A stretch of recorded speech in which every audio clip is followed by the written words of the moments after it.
Guys, welcome to my channel, Kayanat TV. Ngayon guys, samahan niyo ako ngayon guys.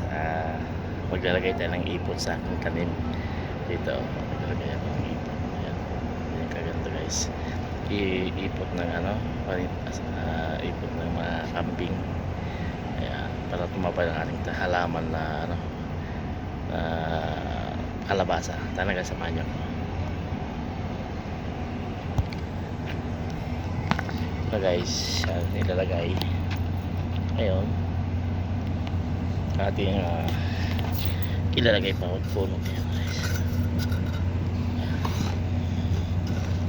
Ito yung ilalagay natin.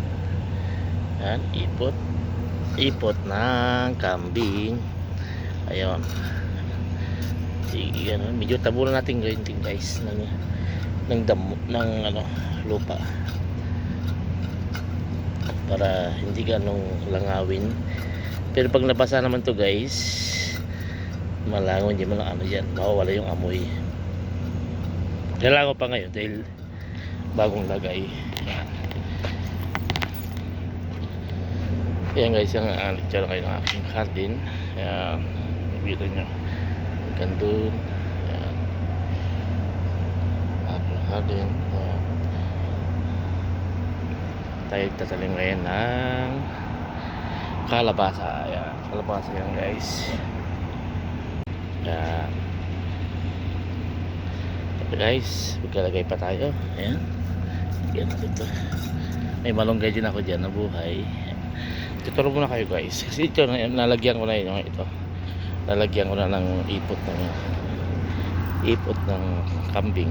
Ayan, yung malunggay ko na buhay na ilang taon na yan, naka-recover pa rin. Ayan, tignan nyo guys. Ito, yung iras na yan, hindi ko pa nalagyan yan. Nalagyan pa natin. Bali dalawang S pala nalagyan natin guys. Ayan, maganda na puro kalabasa yan guys. Ayan, may malunggay pa rin tayo doon. Ayan, doon ako nagsimula. So guys, samahan nyo ako. Ayan guys, nalawak ang ating lalagyan.